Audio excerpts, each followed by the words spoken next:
നളൻ കുമാരസ്വാമി കഥ എഴുതി ഡയറക്റ്റ് ചെയ്ത് പൊങ്കലിന് റിലീസായിരിക്കുന്ന വാ വാദ്യാർ സിനിമയെക്കുറിച്ചുള്ള എൻ്റെ റിവ്യൂ ആണ് നമ്മൾ ഇന്നത്തെ വീഡിയോയിൽ നോക്കാൻ പോകുന്നത്.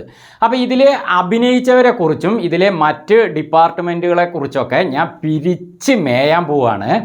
അപ്പോൾ വീഡിയോ അവസാനം വരെ കണ്ട് നിങ്ങൾക്ക് കാര്യങ്ങൾ ഈ സിനിമ എങ്ങനെയായിരുന്നു എന്നുള്ളത് മനസ്സിലാക്കാം.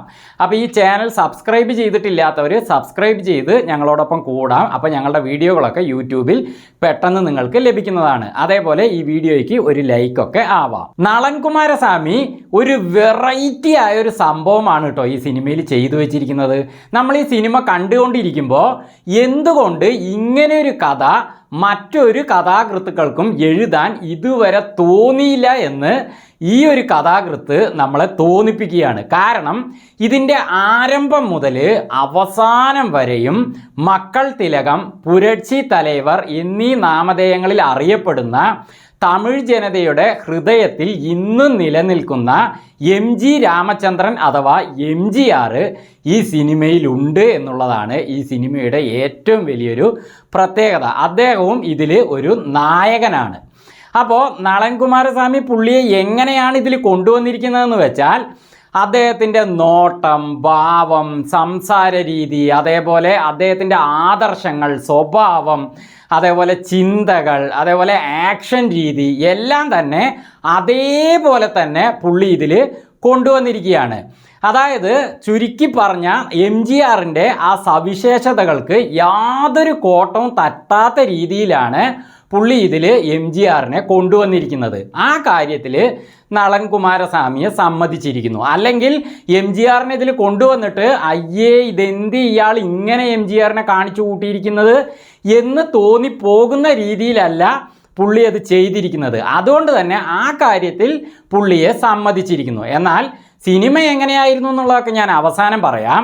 ഇനി അടുത്തത് ഇതിലെ ഹീറോ ആയി അഭിനയിച്ചിരിക്കുന്ന കാർത്തി ഇതിൽ പുള്ളിക്ക് കൊടുത്തിരിക്കുന്ന കഥാപാത്രം എന്താണോ അതിനോട് 100% കൂറുപുലർത്തിക്കൊണ്ട് അതിനായിട്ട് പുള്ളി പ്രത്യേകം പരിശീലിച്ച് നല്ല ഹാർഡ് വർക്ക് ചെയ്ത് തന്നെയാണ് പുള്ളി ചെയ്തിരിക്കുന്നത് കേട്ടോ. നമ്മൾ ഈ സിനിമ അങ്ങനെ കണ്ടുകൊണ്ടിരിക്കുമ്പോൾ പുള്ളിയുടെ സംഭവങ്ങളൊക്കെ കാണുമ്പോൾ തമിഴ് നടന്മാരിൽ ഈ ഒരു കഥാപാത്രത്തെ ചെയ്യാൻ കാർത്തിക്കേ സാധിക്കുകയുള്ളൂ എന്ന് ഇതിൻ്റെ ആ ഡയറക്ടറായ നളന് എങ്ങനെ തോന്നിയോ അത് തന്നെയാണ് നമുക്കും തോന്നിപ്പിച്ചിരിക്കുകയാണ് കാർത്തി തൻ്റെ അഭിനയത്തിലൂടെ. കാരണം പുള്ളി നന്നായിട്ട് തന്നെ ഹാർഡ് വർക്ക് ചെയ്തിട്ടുണ്ട് കേട്ടോ. ഒരു സീനിൽ പുള്ളി അങ്ങോട്ട് നിൽക്കുമ്പോൾ ഒരു സംഭവം, ഇങ്ങോട്ട് തിരിയുമ്പോൾ ഒരു സംഭവം, അതൊക്കെ ആ സംഭവമൊക്കെ ചെയ്യുന്ന സമയത്ത് അവിടെയുള്ള ആ സിനിമാറ്റോഗ്രാഫി അതേപോലെ എഡിറ്റിങ് അതൊക്കെ നന്നായിട്ട് വന്നിട്ടുണ്ട് കേട്ടോ. അവിടെ മാത്രമല്ല പല സ്ഥലങ്ങളിലും സിനിമാറ്റോഗ്രാഫിയും എഡിറ്റിങ്ങും നമുക്ക് നല്ലതായിട്ട് ഫീൽ ചെയ്യുന്നുണ്ട്. അതേപോലെ കാർത്തിയുടെ കാര്യമാണല്ലോ ഞാൻ പറഞ്ഞു വരുന്നത്. പുള്ളി നന്നായിട്ട് തന്നെ ആ റോള് ചെയ്തിട്ടുണ്ട്. ആ കാര്യത്തിൽ കാർത്തിയെ സമ്മതിച്ചിരിക്കുന്നു. ഇനി അടുത്തത് നായിക കൃതി ഷെട്ടി. അവരാകട്ടെ ഇതിൽ പ്രേതത്തിൻ്റെ അടുത്തൊക്കെ കണക്ഷൻ ഉണ്ട് എന്ന് പറഞ്ഞിട്ട് ഓരോ കാര്യങ്ങൾ ചെയ്യുന്നു. പക്ഷെ അവർ എങ്ങനെ അതങ്ങനെ ആയി, അതിൻ്റെ ബാക്ക്ഗ്രൗണ്ട് എന്താണ്, അതൊന്നും തന്നെ സിനിമയിൽ കാണിക്കുന്നില്ല. അത് അങ്ങനെ പോയി. പിന്നെ ഈ സിനിമയുടെ തുടക്കത്തിൽ തന്നെ ഇത് പകുതി സത്യവും പകുതി സാങ്കല്പികമാണ് എന്നൊക്കെ പറഞ്ഞിട്ടാണ് തുടങ്ങുന്നത്. പക്ഷേ ഒന്നുമല്ല, ഈ സിനിമ മുഴുവനായിട്ടും സാങ്കല്പിക സിനിമയാണ്. ഇതിലെവിടെയും സത്യമൊന്നും ഞാൻ കണ്ടില്ല. അടുത്തത് ആനന്ദരാജൊക്കെ എമ്മാതിരി വില്ലനായിട്ട് വന്നിരുന്ന ആളാണെന്ന് നമുക്കറിയാം. പുള്ളി ഭാഷാ സിനിമയിലൊക്കെ ശരിക്കും പറഞ്ഞാൽ രഘുവരനാണ് മെയിൻ വില്ലനെങ്കിലും ഫസ്റ്റത്തെ ആക്ഷൻ സമയത്ത് പുള്ളിയുടെ ആ ഒരു ആക്ഷൻ സംഭവങ്ങളൊക്കെ ഗംഭീരമായിരുന്നു. അതിൽ രജനികാന്തിനെ തന്നെ പുള്ളി ഒരു തൂണിൽ കെട്ടിയിട്ട് ചോര തുപ്പുന്ന രീതിയിൽ അടിക്കുന്ന സീനുകളൊക്കെ ഉണ്ട്. അമ്മാതിരി വില്ലനായിട്ട് അഭിനയിച്ച ആനന്ദരാജാകട്ടെ ഈ സിനിമയിൽ പുള്ളി ഒരു വെറൈറ്റി സംഭവം തന്നെയാണ് ചെയ്തു വെച്ചിരിക്കുന്നത്. മുഴുവൻ കോമഡി പീസായിട്ടാണ് ആ ഒരു കഥാപാത്രത്തെ, ആ ഒരു സംഭവത്തെ പുള്ളി ചെയ്തിരിക്കുന്നത്. അതുകൊണ്ട് ഇമാതിരി വില്ലനായ പുള്ളി ഇത് ചെയ്യുമ്പോൾ അത് ചിന്തിച്ച് തന്നെ നമുക്ക് ചിരി വരുന്നുണ്ട്. ആനന്ദരാജ് കുഴപ്പമില്ല, പുള്ളി കുറച്ച് ചിരിപ്പിക്കുന്നുണ്ട്. അടുത്തത് ഇതിലെ വില്ലൻ ഇതിൽ നല്ല സീരിയസ് ആയിട്ടുള്ള ഒരു ക്യാരക്ടറായിട്ട് തന്നെയാണ് വന്നിരിക്കുന്നത്. പക്ഷേ പുള്ളിക്ക് എന്തിനാണ് ഇവിടെ ഒരു പല്ല് സെറ്റ് വെച്ച് കൊടുത്തിരിക്കുന്നത്? പല്ല് അങ്ങനെ നീട്ടി നിന്നുകൊണ്ട് അത് ഇടയ്ക്കിടയ്ക്ക് മൂടിക്കൊണ്ടാണ് പുള്ളി സംസാരിക്കുന്നത്. അതിൻ്റെ ആവശ്യം എന്താണ്? പുള്ളിയെ കോമഡി പീസായിട്ട് കാണിക്കാൻ വേണ്ടിയിട്ടാണോ നളൻ കുമാരസ്വാമി അങ്ങനെ ചെയ്തത് മനസ്സിലാവുന്നില്ല. അതിൻ്റെ ആവശ്യം ഉണ്ടായിരുന്നില്ല. കാരണം പുള്ളി വളരെ സീരിയസ് ആണ്. പക്ഷേ ഇത്രയും സീരിയസ് ഉള്ള ഈ ഒരു വില്ലൻ ഈ സിനിമയിൽ ഒരിക്കൽ പോലും ഡയറക്റ്റായിട്ട് ആക്ഷനിൽ ഇറങ്ങുന്നില്ല. പുള്ളി ആക്ഷൻ ചെയ്യുന്നില്ല. മറ്റുള്ളവരെ കൊണ്ട് ചെയ്യിപ്പിക്കുന്നതൊക്കെ പുള്ളി ചെയ്യുന്നില്ല. അവസാനം ആ കഥാപാത്രം ഒരു സുഖമില്ലാതെ ആവുകയും ചെയ്യുന്നുണ്ട്. പിന്നെ ഇതിൽ മഞ്ചൾ മുഖം ഗ്രൂപ്പ് പറഞ്ഞ ഒരു ഹാക്കിംഗ് ഗ്രൂപ്പൊക്കെ കാണിക്കുന്നുണ്ട്. അപ്പോൾ അവർ ഭയങ്കര സംഭവമായിട്ടാണ് സിനിമയിൽ തുടക്കത്തിൽ പറഞ്ഞു വരുന്നത്. അപ്പോൾ അവരെ ടി വിയിൽ കാണിക്കുമ്പോൾ ശരിക്കും മഞ്ഞ മുഖമൊക്കെ ആയിട്ട് ഭയങ്കര ഒരു ഭീകരമായിട്ടൊക്കെ കാണിച്ചു. അപ്പോൾ നമുക്ക് നല്ലൊരു പ്രതീക്ഷ തോന്നി, ഓ ഇവർ ഭയങ്കര സംഭവമാണ്, ഇവർ എന്തൊക്കെ ചെയ്യുന്നൊക്കെ കാണിച്ചു. പക്ഷേ അതിനുശേഷം മഞ്ചൾ മുഖം ഗ്രൂപ്പ് നമ്മുടെ മുന്നിൽ വന്ന് നിൽക്കുമ്പോൾ ഇവരാണോ മഞ്ചൾ മുഖം? ഇതിന് മഞ്ചൾ മുഖം എന്നല്ല സാധാ മുഖം എന്നാണ് പേര് വെക്കേണ്ടതെന്ന് തോന്നിപ്പോവാണ്. അങ്ങനത്തെ വെറുതെ ബിൽഡപ്പ് മാത്രം കാണിച്ചിട്ട് അത് ഒന്നുമില്ലാത്ത രീതിയിൽ ഒരു പേടിക്കുന്ന സംഭവം അവർ പേടിക്കുന്ന സംഭവം പോലെ കാണിച്ചിരിക്കുകയാണ്. അതേപോലെ ഇതിലെ ഡാൻസ്, ഈ സിനിമയുടെ തുടക്കം കഴിഞ്ഞ് കുറച്ച് കഴിഞ്ഞ് തന്നെ ഒരു ഡാൻസ് കാണിക്കുന്നുണ്ട്. അതിന് ശേഷം ഇടയ്ക്കിടയ്ക്ക് സോങ്ങും ഡാൻസൊക്കെ വരുന്നുണ്ട്. അപ്പോൾ തമിഴ് സിനിമകളിൽ എങ്ങനെയാണോ കളർഫുള്ളായിട്ട് നല്ല ചെലവ് ചെയ്തിട്ട് ഡാൻസുകൾ കാണിക്കുമല്ലോ സോങ്ങൊക്കെ, അതുപോലെ തന്നെ എടുത്തിട്ടുണ്ട്. പക്ഷേ ഡാൻസ് കാണുമ്പോൾ ശരിക്കും തെരുവിൽ ഡപ്പ കൊട്ടിക്കൊണ്ട് ഡാൻസ് കളിച്ചിട്ട് വരുമല്ലോ, അവസാനം അവരെന്താ ചെയ്യുക? ആ ഒരു പാത്രം എടുത്തു കൊണ്ടുവന്നിട്ട് എല്ലാവരുടെ അടുത്തും മുന്നിൽ പൈസയ്ക്കായിട്ട് വന്ന് നിൽക്കും.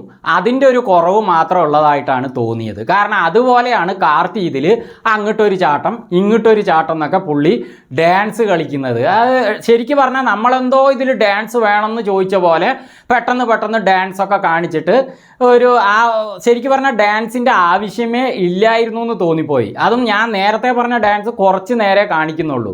ഒരു മസാല പോലത്തെ ഒരു ഡാൻസും സോങ്ങും ഒക്കെയാണ്. അതിന് മ്യൂസിക് കാര്യങ്ങളൊക്കെ ഓക്കെ, പഴയ മോഡലിലുള്ള രീതിയിൽ കൊണ്ടുവന്നിട്ടുണ്ട്, ഓക്കെ സമ്മതിച്ചു. പക്ഷേ അതൊന്നും വലിയ സുഖമില്ല സോങ്ങും ഡാൻസും. പിന്നെ അതേപോലെ ഇതിലെ ആക്ഷൻ, അതിൻ്റെ മാസ്റ്റർ ഇതിൻ്റെ അണൽ അരസാണ്. പുള്ളി ഇതിൽ ചെയ്തിരിക്കുന്നത് MGRൻ്റെ ലെവലിലുള്ള ആക്ഷനാണ് ഇതിൽ ചെയ്ത് വെച്ചിരിക്കുന്നത്. അപ്പോൾ MGR എങ്ങനെയൊക്കെയാണോ പുള്ളി ചാട്ട കൊണ്ടുള്ള അടി, അതേപോലെ കമ്പ് ചുറ്റുന്നത്, ആ രീതിയിലുള്ള ആക്ഷൻ, ഈ സിനിമയിലെ അവസാനത്തെ ആക്ഷൻ കുറേ സമയമുണ്ട് കേട്ടോ. ആ ആക്ഷൻ കണ്ടപ്പോൾ എനിക്ക് ശരിക്കും തോന്നിയത് യാഷിൻ്റെ മറ്റേ എന്താ KGF ചാപ്റ്റർ 1 അതിൽ പുള്ളി അവിടെ മേലെ ഇൻട്രോ സീനിൽ പുള്ളി ഇങ്ങനെ തൂങ്ങി നിന്നിട്ട് ഹാപ്പി ബർത്ത്ഡേ പറഞ്ഞിട്ട് പാടിയിട്ടുള്ളൊരു ആക്ഷൻ ഉണ്ടല്ലോ, അതാണ് എനിക്ക് തോന്നിയത്. കാരണം മുന്നിൽ അത്രയും വില്ലന്മാർ അവിടെ നിൽക്കുകയാണ്. പുള്ളിയുടെ അവിടുത്തെ ആ ഒരു ഹീറോയിസവും കിഡിലൻ ആക്ഷനൊക്കെ നമ്മൾ ഒരിക്കലും മറക്കാൻ പറ്റാത്ത ഒരു ആക്ഷൻ തന്നെയായിരുന്നു അത്.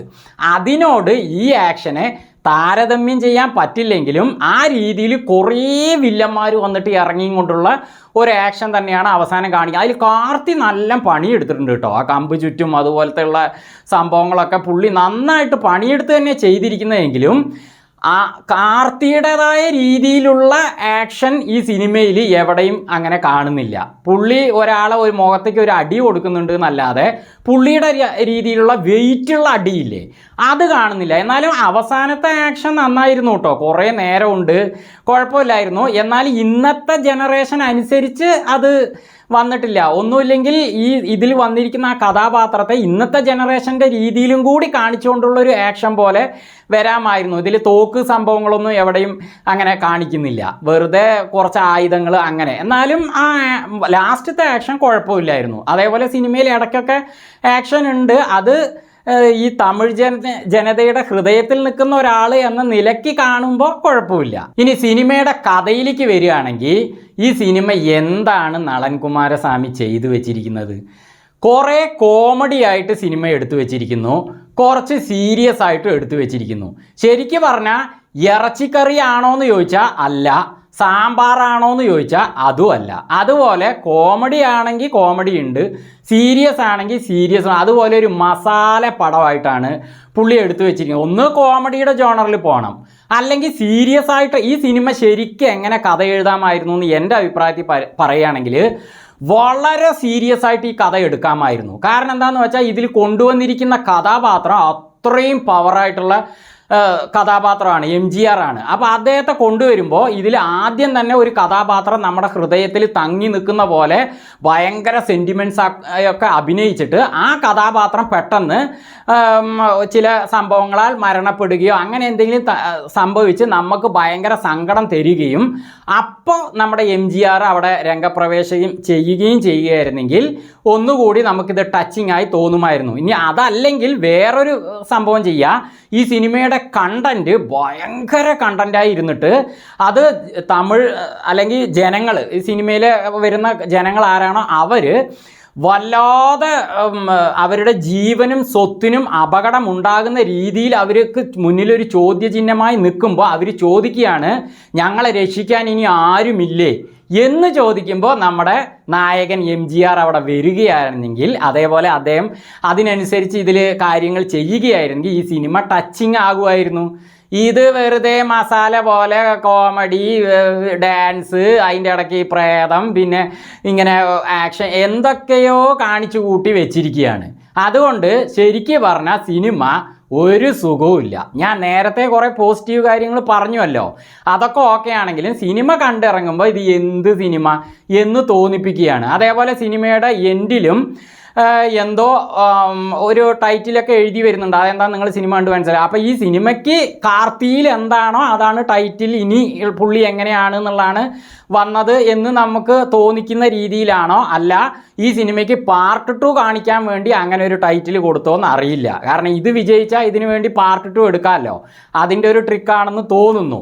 എന്തായാലും മലയാളീസിന് ഈ സിനിമ ടച്ചിങ് വരില്ല, ആ രീതിയിലാണ് പടം ഉള്ളത്. എന്നാൽ തമിഴ്നാട്ടിൽ MGR ഇതിലുണ്ട് എന്നുള്ളത് കൊണ്ട് ഇത് വിജയിക്കാൻ സാധ്യതയുണ്ട്. കാരണം MGRനെ ഈ സിനിമയിൽ നന്നായിട്ട് പ്ലേസ് ചെയ്തിട്ടുണ്ട്.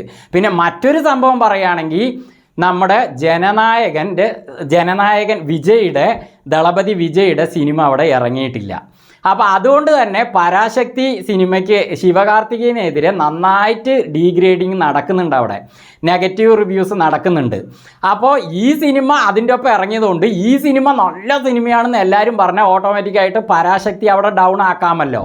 അതുകൊണ്ട് ഈ സിനിമയ്ക്ക് നല്ലത് പറഞ്ഞുകൊണ്ട് മറ്റേതിനെ ഡൗൺ ആക്കാനുള്ള സാധ്യതയും ഇവിടെ നിലനിൽക്കുന്നുണ്ട്. എന്തായാലും തമിഴ്നാട്ടിൽ ഇത് റീച്ച് ആകുമായിരിക്കും.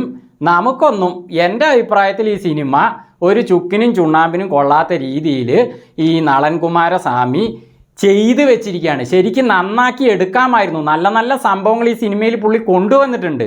പക്ഷെ നമുക്കത് ജീർണിക്കാത്ത രീതിയിലാണ് സിനിമയുള്ളത്.